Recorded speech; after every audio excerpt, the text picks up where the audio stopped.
I just clicked it and the broadcast button went away. We're good.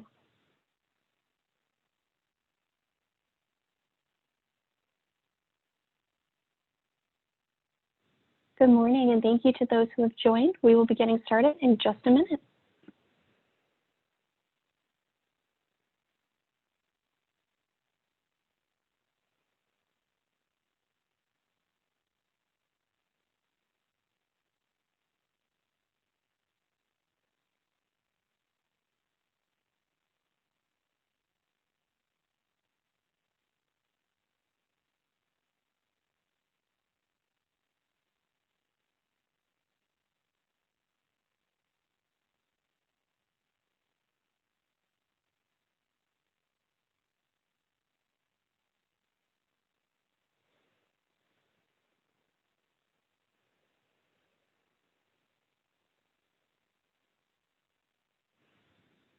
Hello all, and welcome to today's session of the new normal in K-12 in the Northeast. A few housekeeping items before we get started. All attendees are in listen-only mode. If you have any questions, please type them into the Q&A window and we will answer throughout the webinar. With that, I will turn it over to today's speakers, Greg Blow and Rob Montgomery. Greg, I'll pass it over to you. Thank you, Jana. I appreciate everyone for joining us this morning to discuss Extreme Cloud IQ is the new normal and running a K-12 network in the COVID world. You know, new normal is a term that's overused and a reality in what we're dealing with today. And thought by defining what new normal means is kind of a great place to start. New normal, the definition is a previously unfamiliar or atypical situation that has become standard, usual, or expected. And that is the same for the network. It's more important than ever that the network is a strategic asset in providing the learning environment to our schools and to the students. And Extreme Cloud IQ is how we get there.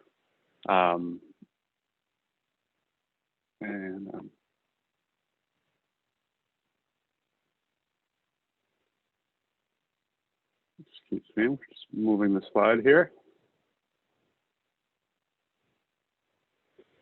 So your Extreme K-12 team. I'm Greg Blow, your K-12 account executive for all of New England and upstate New York, and Rob Montgomery, our senior systems engineer for the same patch, as well as the rest of state and local and education, including higher ed. So feel free, our contact information is below. We'll share this slide deck out after the presentation. If there's anything we can help with or connect you with your local representatives, we will absolutely do so.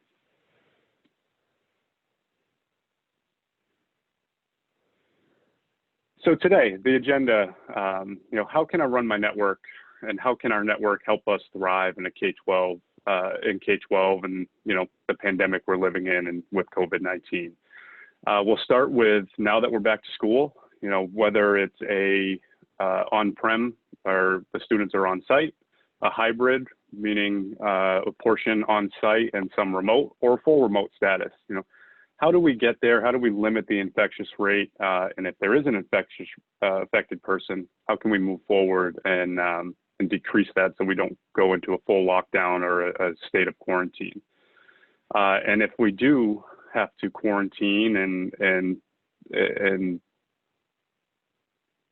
get back to that, and get back to, working from home, how do we support our workers? How do we support our students? Let's start with back to school.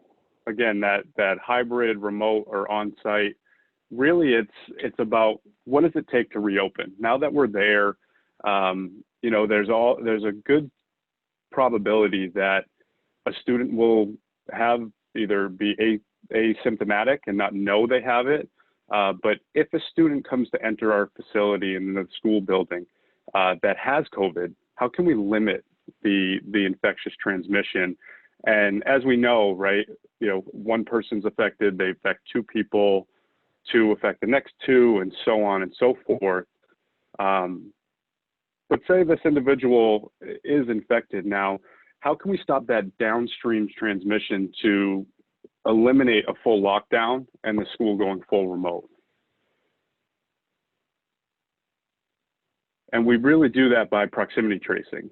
And how can we figure out who's sick before they show symptoms, and then backwards trace that, or trace that with the unlimited data that we have, retention that we have built into our solution, to show who may have come in contact, who may have been infected, and start to quarantine those individuals instead of the whole population of the school.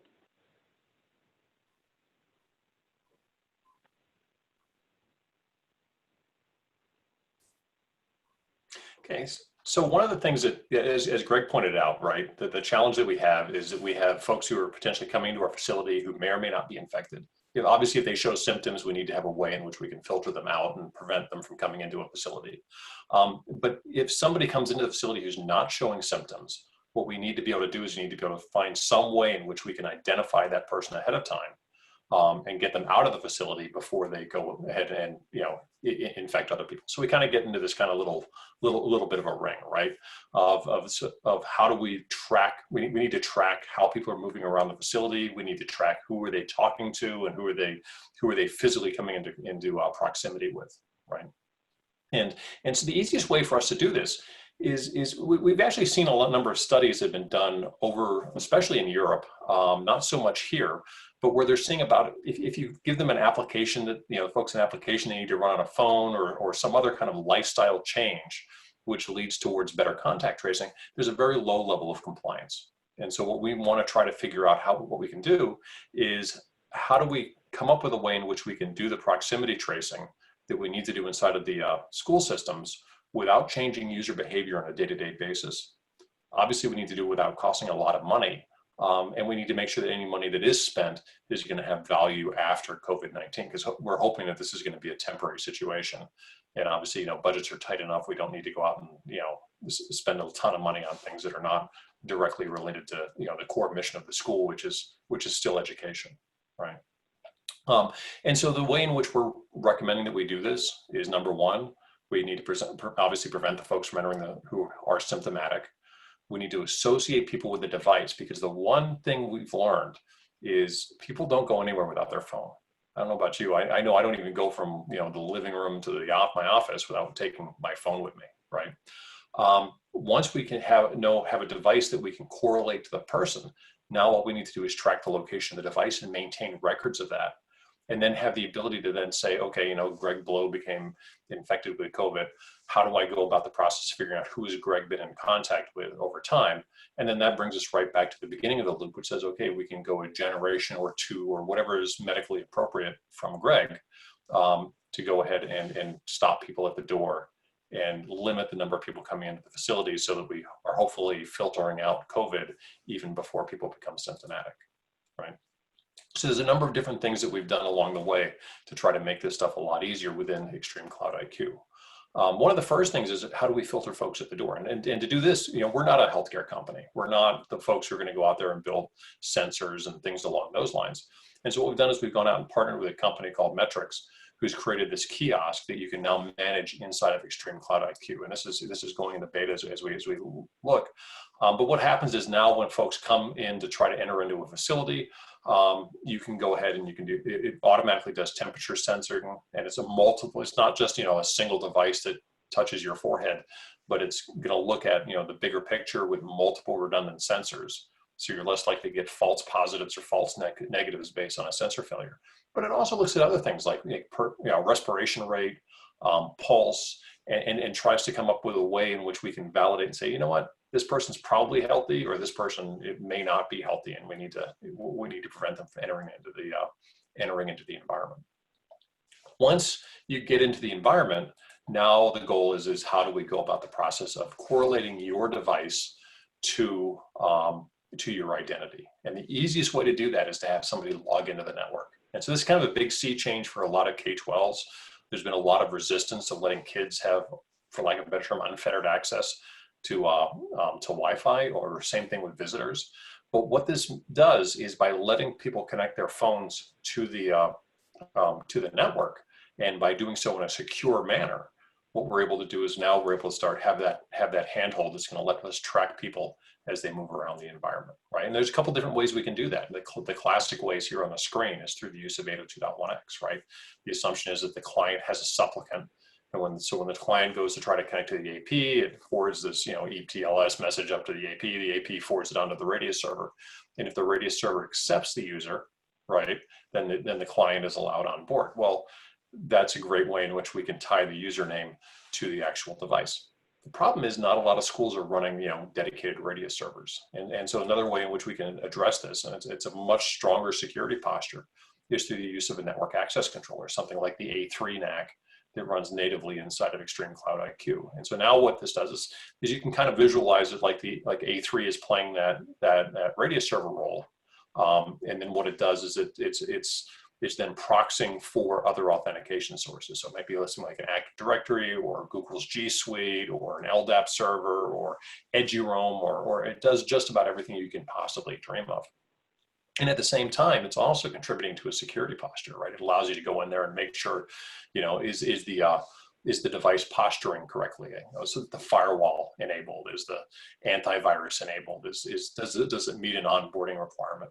And then we can also go ahead and report information up to a firewall, which would allow you then to apply firewall policies based on the login. So this is all not really COVID related, but it's kind of the big advantages that we have when we work with a network access controller.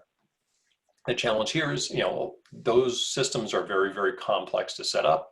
They're not impossible. I mean, it's nothing you can't do, but it takes effort and planning and things along those lines. Another way we can do it, and this is even a great way because it doesn't require the use of a supplicant, right? There's lots of IoT devices and other things out there, your Apple TVs and stuff like that don't support a supplicant on them. And so we also support what we call private pre-shared keys, or PPSKs. And basically what you're doing there is you're giving a password, an individual Wi-Fi password to every one of your users. We maintain in the cloud. We can either do it in the cloud or on the access point. We maintain that registry of PPSK to user identity. And so now you just onboard once. it's just like connecting to your home network, right? You probably don't even remember what your Wi-Fi password is because you onboarded 6 months ago. And now that just follows the user as they go around the system, and we know who that user is, right? So these are all good ways to protect yourself if you have people inside of your community who are accessing the network. The challenge we run into from that is we also have a lot of guests. I know all the time, Greg and I are constantly going out and visiting schools. And you kind of want to keep track of us and know what we're up to, number one. And number two is have a way to reach out to us and get a hold of us if you think we might be infected, right? And so that's where we get into our guest PPSK capabilities. And these are all, by the way, all of this stuff, with the exception of A3, it's all built directly into Extreme Cloud IQ with the standard pilot license. In this case, what we're able to do is we're able to pop up in a captive portal, request some information from you. In this case, I've got it set up for a first name, a last name, and a phone number. And then based on that phone number, we can actually SMS or text message you the your private pre-shared key. And that's a way to validate that we have closed the loop. We know that phone number is an accurate phone number for you. Then you go ahead and connect to the network. You have internet access while you're inside the school. And oh, by the way, we're able to keep track of where you've moved through the facility, so we can gauge as a risk that, if you were to come down with COVID, we can pay it forward and figure out who's at risk. Or if somebody else comes down with COVID, we have the ability to notify you and tell you that, something's going on and you might want to isolate for 14 days. So with that information, right, now that we have the user identity, we already have inside of XIQ. Anybody who's used XIQ probably recognizes this client trail screen, right? And what it does is it allows you to go back through history and track where has a user been, right? So it's a list of all the access points that they've connected to, exactly the time frames. And in theory, what I could do is I could download all kinds of data out of XIQ and build a map and say, at this time, Rob and Greg and Jana were all connected to the same access point, right? Kind of a little bit labor intensive. And so the easy solution there is for us to go ahead and actually create a report. And this is something which is going to be rolling out in XIQ they've told me that it's supposed to be by the end of September, so I'm expecting it in the next few days. What you're going to be able to do is you're going to be able to take some sort of device identifier. So right now it's MAC address, username, or host name. right? Type it in, generate a report, and what that report's going to show you is through history, where was that client located, how long was that client there, and who else was connected to the same access point. And this is almost perfect for the vast majority of K-12 installations, because we typically have an access point in every classroom. And so what this becomes is a reasonable proxy for who is in a particular classroom. Now, I mean, you kind of have to apply a little bit of common sense to this. You know, if Greg's walking down the hall and he tags up to your access point for 35 seconds, it probably means he was walking down the hall. It doesn't necessarily mean that he was in the room, or his time of exposure in the room was going to be very, very small. But what it also does is it allows you to say, you know, in this case here, user one keeps showing up in the same places as our client. We want to make sure that, you know, user one's probably at a higher risk than somebody who had maybe 3 minutes of overlap or something along those lines. So we can build a nice little risk profile. If you want to go further, we're also, you know, coming out with a lot of integrations now between some of the great software that we've always had and Extreme Cloud IQ, right? Three of the big ones are Air Defense, Guest, and Extreme Location, right? And if you think about them, right, location's obvious. Now, instead of just understanding which access point somebody's connected to, we can start building a multi-sensor detection system, right? We can identify their location based on RSSI values coming from the client. So you can build kind of an idea of not only which room were they in, but potentially where in that room they were. We can also look at BLE sensors, right, using the iBeacon service, so that we can start using other ways to start triangulating and understanding the actual, you know, more precise locations. Because I mean, we're trying to figure out, you know, 6 feet, 2 meters is kind of the distance that we want to try to maintain. I don't think we're ever going to get to the point where we know within 2 meters where somebody is located, but we can, you know, if you're looking at a gym that may be full of, you know, 50 or 60 kids, understanding where they are in that gym becomes a valuable piece of intelligence, right? Same thing for onboarding. We want to absolutely make sure that we close that loop and we know who the guests are and that we know what they're capable of doing, right? And so that's where Extreme Guest becomes nice. And then Extreme Air Defense, you wouldn't think Air Defense, which is a WIPS-WIDS security system, would know well, but it actually has a lot of built-in location awareness, because we're trying to identify where threats are, and those tools can be reutilized. A couple of the ways in which we can use them, right? One of the ways is to understand kind of how people move through your environment through charts like this to show, you know, how people move from different places.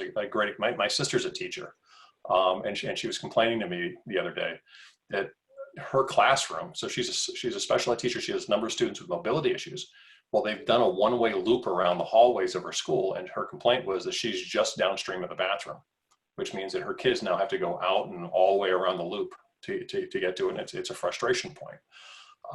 This would allow you to sit down and to understand how are people moving through the facility, how are people, you know, using it, and so now what you can do is make sure that those directional arrows are potentially in the most, you know, in the optimized direction, right? That they're reflecting the actual flow of students, and the more convenient it is for people to go down the preferred pathways through the school, the less likely you are to have people, you know, violating things, sneaking upstream a little bit, and potentially, you know, creating risks of exposure in those locations. We also have the ability to do capacity monitoring, right? How many people are in a given location? If we had a rule that says only 10 people are allowed into a classroom at a time, and then we start pulling up, you know, these sensors and saying, hey, wait a minute, why do I have, it looks like I've got, you know, 20 people in that classroom.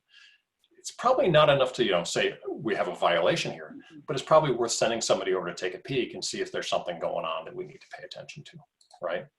And the other idea is to look at, you know, dwell times. How much time are people spending in particular locations, to try to understand, you know, what are the magnets that are drawing people places, and how do we spread those magnets out so that people are naturally just in the natural ways in which they are using the school, naturally, you know, socially distancing, because the magnets are spread out in a way that works for you, right? And these are just 3 ideas. The thing is that you can do all kinds of stuff. Everything we do here is available through API. And so if you wanted to, you know, you come up with another use case, you also have the ability to go in there and get as creative as you want to be within Extreme Cloud IQ. So I'll throw it back to Greg for our next one on how we can support the remote workers. Yeah, I appreciate that, Rob. And just a few comments. Proximity tracing is a huge buzzword in the industry right now, and the value we think is immense. But it's not an end-all, be-all, right? It's not going to, absolve the school or unions of any sort of thing there. But it gives you the actionable data to make informed decisions, right? And the more data we have available to us, and at an effective cost because it's built into the solution with Extreme Cloud IQ, the more data derived and actionable data we can utilize to make the proper decisions, whether it's, as Rob said, right, how you move throughout the building, the dwell times, proximity tracing for those individuals. The more informed we are, the better decisions we can make. But just wanted to note that based on the information that we discussed there around proximity tracing. Now as we move towards supporting the remote workers, right? This was something that was kind of thrown at all of us, way back in March. And how do we make sure our remote workers, or faculty, staff, principals, teachers have the availability of the internal applications at the home? How do we make the home office look as much like the work office as possible?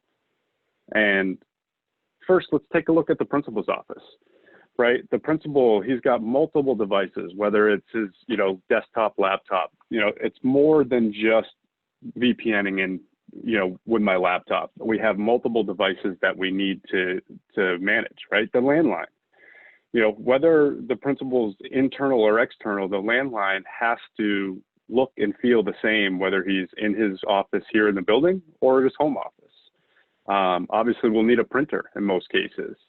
Our mobile device, again, and an iPad. Say we have a user device where the principal's looking to track and get the look and feel of his user experience, because they're on a Chromebook or an iPad, depending on what grade level they're on. We're all one-to-one now in the proliferation of devices. Let's make sure we can track our user experience and make sure, depending on where they are, whether it's home or in school, it functions one and the same. And what's the easiest ways we can do that? I think I went too far there. Okay. Jumping around on the slides here. So there's kind of two different ways in which we can address this, right? So the question here, as Greg pointed out, is how do we make the home office look from a technology perspective as much like the work office as possible, right? And then the big thing in a K-12 environment is how do I make sure the phone rings so that when the parents are calling in and they want to talk to that principal, how do you make sure the phone rings in the principal's office on the same number, the same access method that the parents are used to, right? We can't go in there and completely change the ways in which we use technology as we go through this process. And so there's two basic methods that that we offer. And one is a layer 2 VPN based solution. One is a layer 3 VPN based solution. And I'll just kind of run through the details on them fairly quickly. So the layer 2 VPN is kind of the simplest way in which we can stand up a remote office in a very, very quick and very, very effective fashion. Right, and kind of the first thing we want to look at is what's happening if we have a regular network, right? If we have that principal is on-prem in the school system, and we look at the security posture of that person, right? We're really defining that in three different ways. We're defining it based on how is the client configured, right? Well, do I have a firewall on the desktop? Do I have a antivirus running? Things along those lines. I'm defining that based on the network connection. Right, and then we're going to put the user or that client onto a VLAN, and we're maybe going to apply some sort of a policy to them or something along those lines. And then we're also looking at it in terms of firewall policies, right? In terms of there's some protection against the inbound attempts to hack, obviously, but we can also go in there and start doing content filtering and other types of restrictions, right, to control where that client goes and provide that client some level of threat detection. Right. So this is kind of a big thing. The challenge is the minute that principal takes their laptop home, right, 2 out of those 3 threat mitigation techniques just went away, right? We no longer have the network connection. We no longer have the firewall. We're completely dependent upon that client configuration to provide that, that level of security. And so what we do in the layer 2 VPN solution is that we just literally build a tunnel between an access point and what we call the VPN Gateway Virtual Appliance, or VGVA for short, which lives inside of the school network. And so the end result is from the client's perspective, it looks as if the client is still inside of the school network. They're still going to pass through the firewall. They're still going to, be on the VLAN that they would normally expect to be on, and they're still going to have access to the resources that they would have if they were inside of the school, right? So whether they need to get it, you think back to that wonderful movie War Games, right, where he's hacking into the grade server. If you had a grade server, I don't think we have those anymore. That would be, inside of the school network. Obviously, we need a way to get the principal in without letting everybody in, if that makes sense. Structurally, this is very, very simple to put together, right?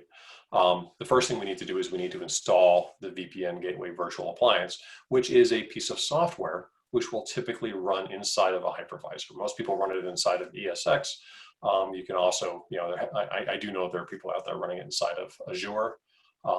Personally, I run it at my house. I run it on the free version of ESX, so it doesn't even require a lot of stand-up. And then you can run it as either a single, device, or you can put two of them into a cluster, which would give you, a level of high availability. And they're very, very inexpensive to deploy, right? So then what you do is you go out to your, go to your homes. And what we need to do is we need to drop in some sort of a network device. And probably the least expensive way to do that is with a little Atom access point. This is a great little AP. It plugs right into the power socket to get its power. And then you can have an Ethernet port that you can plug into to connect to the home network, and away you go. Or if you want to start powering things like phones and stuff along those lines, we also have the AP150W, which not only is it an access point, but it also has a set of RJ45 ports on the bottom, one of which provides PoE out. And so you have the ability to power a phone, right? So you can connect your printer, and you can connect your, all the wired doodads, as well as the as the wireless devices. Each one of these APs, and by the way, all of our other APs as well, have the ability to then form that layer 2 VPN connection back to the VGVA in the school, and it looks exactly like they're in the school. It's a wonderful thing. On the layer 3 side, it's a little bit different, right? And then the policy difference for a layer 3 VPN is now we're going to have a routing device which is going to make a decision. And it's going to make that decision of, should I just drop the traffic locally on the internet? So if somebody's going to a cloud-based service, there's really no need for me to drag it all the way back to the school before I let it out. Or do I want to go ahead and drag it all the way back to the school because maybe they're trying to, hit that War Games grade server, right? And so you need a little bit more intelligence in that space. The deployment on the school side, and this probably looks pretty familiar, right? It's the exact same VGVA setup that we have. We can either run the VGVA in a layer 2 mode or a layer 3 mode. We can do the redundancy. We can do all those other types of things. But then out in the actual home, right? Again, we can do we can do a mixture of an access point and a router. Right, we have the XR series of routers. We can go ahead and deploy those. So you might have an Atom and a router. You might have a regular access point. Whatever you want to do. It's pretty easy to put together. Or we also have that same AP150W. We're able to combine both the routing function and the access point function, and even that little bit of a switch function into a single unit. So typically when I talk to folks, I tend to recommend for home offices that the AP150W is a pretty good choice. So that's kind of the pathway that we typically take as we try to try to look at how do we support remote workers in these types of environments. But we also got to make sure we deal with remote students. So I'll pass it back to Greg. That's right, Rob. The student may be even more paramount into how do we support them, right? How do we make sure that they have the level of access? As we know, high-speed internet is still a privilege, and there's a digital divide in this country, and globally, where not all students have the same level of access. So how do we make that divide smaller and bring those, which we'll see here, Lillypad or donor networks, closer to the students and deliver the ability and get them while staying on budget, get them access to the resources that they need and the high-speed internet they need. And then also, right, from a compliance standpoint, making sure that that solution and that access we're in compliance, and we're not jeopardizing the user experience because of, you know, where they're located. So a couple things that you know, Rob and I like to or have dubbed them as Lillypad Networks, right, is a way to expand and shorten that distance, right, to that home, or creative spaces where students can come and utilize these, right? We need to find safe places for these Lillypad networks, right, to practice social distancing. They have to be warm and ventilated, obviously, as we're getting in here in New England into, you know, colder months, today being the first day of fall. And you know, the community, right? We've seen this throughout COVID, is our local communities have really stepped up and engaged to support these type of initiatives. And we expect that to continue. Hopefully we don't have to, you know, backtrack to where we've come from to get, as we're, you know, on-prem and hybrid models today and schools open. If we do need to backtrack, how do we create that, or reduce that digital divide and create that accessibility for the students? And a few things to ask, right, is where can we put an access point that connects to, as an authorized place, connects back to the district and gives the students the proper user experience without, you know, limiting or constraining bandwidth for donor networks in these Lillypad environments, and the availability that fits within the school day and learning environment, but also these individual businesses that are supporting our local communities. You know, a few examples and where we've had success in these Lillypad networks or donor networks are, you know, town hall auditoriums, restaurants, whether they're, you know, open for dinner in some sort of capacity, may open their doors earlier to support, you know, the students and the local community. Town libraries is a great one, right? In most cases, the infrastructure is very sound. We can tie into that and make sure that we have enough space for social distancing, but also provide the user experience and get to a point where we need to for students taking online testing, what have you. You know, parking lots, et cetera. We had a really creative solution from one of our customers where they provided the network into a student's home, and the population of homes were so close together that we're able to support the neighboring house and do a kind of every other, you know, more that sawtooth, maybe not sawtooth design, it might not be the best example, but every other home, and create more of a holistic user for those folks that didn't have usability, for those folks that didn't have, you know, access to high-speed internet. And again, reducing that digital divide, and you know, we think we have a unique solution here. Sorry, fumbling with my mute button there. So when we think about this from a technology point of view, right? Let's say we want to go ahead and light up this restaurant here with the school network. We have to think about a couple of things as we go through this process. One of which is basic security, right? We have to come up with a way in which we can protect that donor network from any kind of misuse. You know, it's a restaurant. They probably have PCI compliance issues that they have to comply with. We got to make sure that just because the kids connect to the Wi-Fi, that they don't have access to the credit card machine. That makes sense. Another thing we want to be doing is we want to be reasonable about the ask of what we do for you know, for these users. So we want to limit ourselves to make sure it's only the authorized users who are using this network. It does two things for us. One is it reduces the number of people who are clustering into this space trying to get access to free Wi-Fi. The whole idea here being social distancing, right? But the other thing is we don't want to consume all of the available bandwidth. We don't want to become, you know, we don't want to be having any more of a negative impact on the business owner than we necessarily might have. We also need to meet all of our, you know, regulatory requirements. Things like content filtering and other kinds of SERPA requirements have to be met. And then we also potentially, if we have this luxury of riches, we could potentially have neighboring businesses that are providing these services for us, or neighboring locations. And we need to have the ability for our clients to be able to seamlessly roam without, imagine you're sitting in this restaurant, but the restaurant next door also is providing the same service. It's possible that your AP, or your client, even if you don't move, your client could just jump to the other access point.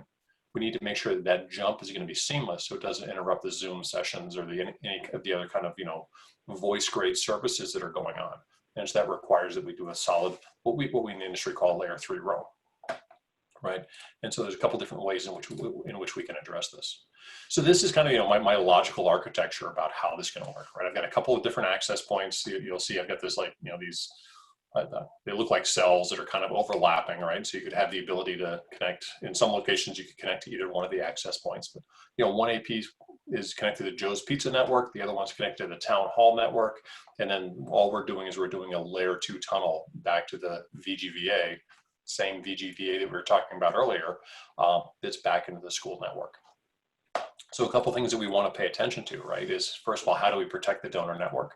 Well, what we're doing is we're putting all of the traffic into that tunnel that goes back to the school. And so there's no way for anybody who's connected to that SSID to then go hit Joe's Pizza Network and steal any kind of credit card numbers or something along those lines, right? As far as our ability to go ahead and restrict access to students, staff, and other authorized users, these are our APs. And these APs, through that management, through that layer 2 VPN tunnel, have access to all the same radius servers, network access controllers, or PPSK repositories that they might have had access to before. And so we can use exactly the same methodologies, including the user identity for onboarding devices that we would use if the student was on-prem in the school environment. We also need to meet the content filtering requirements. Well, once again, we're logically bringing ourselves through the school. So even if I know a lot of folks do their content filtering on the actual end device, which is probably pretty smart, but just in case you're doing it also in the firewall or at some sort of a an inflow would be the way I would describe it method, we'd have the ability to then these users are still going to be going outbound through the firewall. They're still going to be meeting all those security and bandwidth restrictions and even content filtering capabilities that we've seen before, right? And then the last one is how do we handle the roaming between the overlapping cells? Well, the nice thing is these APs are going to be able to see each other from an RF perspective, but they're also going to be able to talk to each other through the through that layer 2 VPN tunnel. And so the result is they're going to be able to do things like the key exchanges, so that when a user pops from one access point to another access point, that the new access point already knows about the user and it expedites the onboarding process, right? The layer 3 network is going to be the same from the user perspective as they move. So we're not going to have an IP address change or anything along those lines. We're going to get a good quality layer 3 roam as those users kind of migrate. So I think this provides a really good solution if we can get the partnerships. I know a lot of times those partnerships, you have people doing public Wi-Fi, you have town halls, you have potentially even businesses who are looking for either ways to bring people into their site, or maybe a rent mitigation or something along those lines.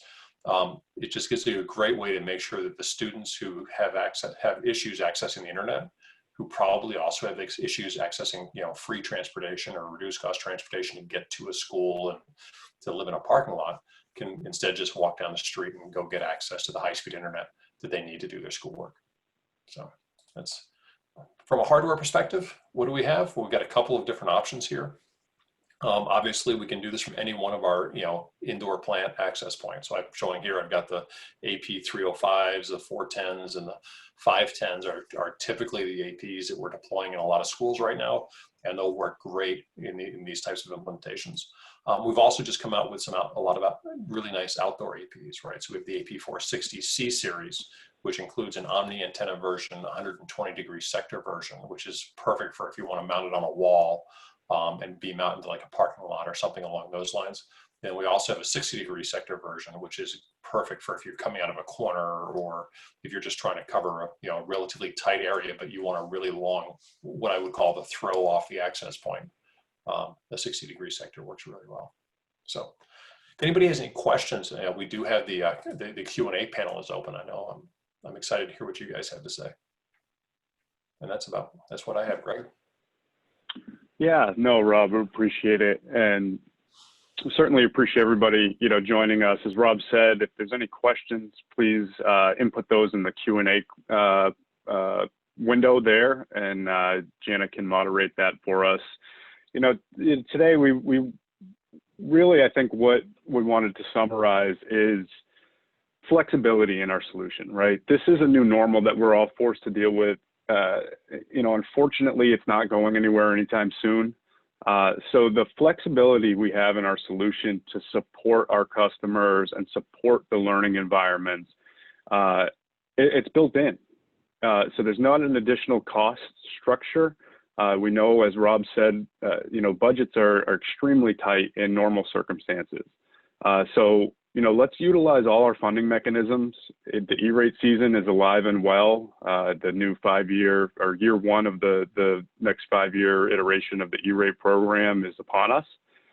So we recommend utilizing that CARES funding. We've had some districts utilize that to start, to really have as many tools in our tool bag to support our learning environments and get kids back into the district, whether that's, again, doesn't matter where, right? If it's on-site or remote or a hybrid of both, get them back in the learning environments that we need them in, and supporting them to the best of our ability. Again, and how we do that is the actionable data that we have built into our tools, right? The actionable data to make informed decisions, to know whether, again, to summarize, whether we go back to the beginning now that we're on premise, to eliminate or help reduce the spread of an infectious rate, right? Someone that comes in, enters our building that may, not have symptoms, but may, have contracted the virus. How do we limit that? How do we have tools and actionable data to support what we need to do from a quarantine perspective, or again, just to stop the spread of that infection rate. And then if folks are home, whether that's faculty, staff, or the student, how can we support them be in compliance with where we need to be, but also the user experience is, doesn't suffer from where we're located. And that's really what we're looking to stress today and communicate today. Again, Rob and I are your local team for all of New England, supporting K-12 as well as upstate New York. If there's anything we can help with, here's our contact information once again. And if we're, I know this will be broadcast throughout the Northeast, and if there are counterparts or colleagues are your local representatives, we can make sure we notify them appropriately as well. So feel free to reach out to Rob and I at any time. And with that, we'll check with Jana to see if we have any questions.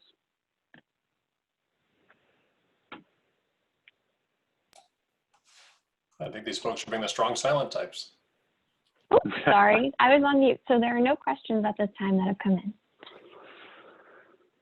And we'll make the deck available to all that have joined. And again, appreciate the opportunity to spend some. Oh, and I think I see a question that popped up.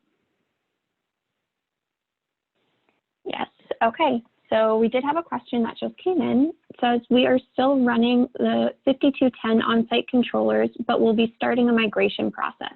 Can we use XMC to do contact tracing? And yes, so this webinar has been specifically focused around looking at XIQ as the platform. When you look at XMC, there's a couple of different ways, and those types of approaches, there are a couple of different ways in which we can do that. One is XMC does have the ability to keep track of where people have been based on which APs they're connected to, when they're there, and things along those lines. That information is easily obtainable through XMC. We also have a very tight tie-in between air defense and a lot of our controller-based Wi-Fi platforms. And that's kind of why I was talking a little bit about extreme air defense. We recognize that that's a primary vehicle that a lot of our customers are using. Same thing with extreme guests, same things with extreme location. With some of our controller-based solutions, that's the best way to get to contact tracing, or what we call proximity tracing, because we're not really measuring whether people were within 6 feet of each other. So I hope that answers your question. Yep, well said, Rob. And the reporting tool built in with XMC can be manipulated and provide, that data into those that are in need, whether that superintendent wants something, emailed to them or, weekly or, daily in this case, which may be beneficial. That's an added value built into Extreme Management Center. So short answer is yes. And we can work with you, or your local teams can work with you to define that a little further. Great, thank you both.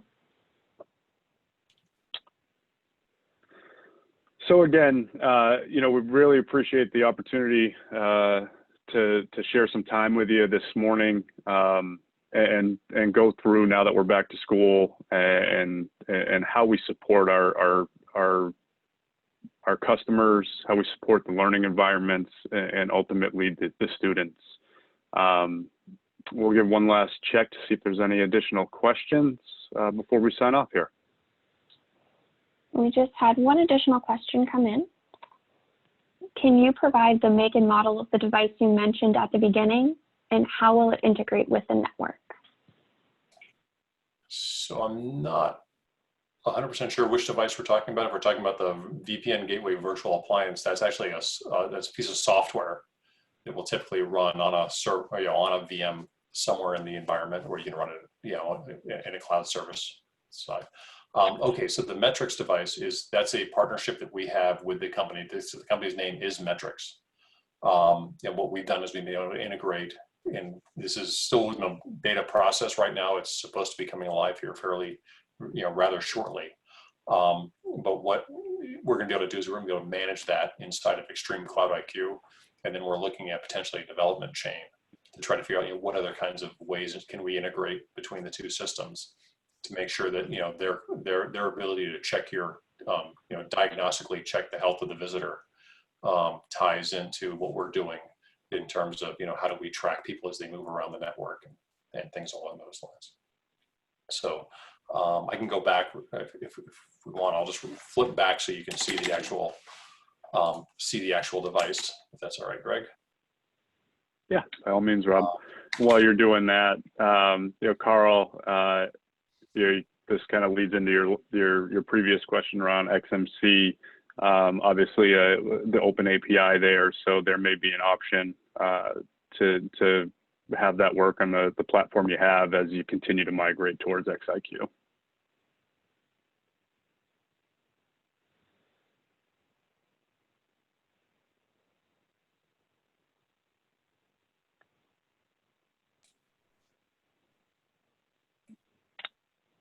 And I think that was the last question, unless there's others that pop in.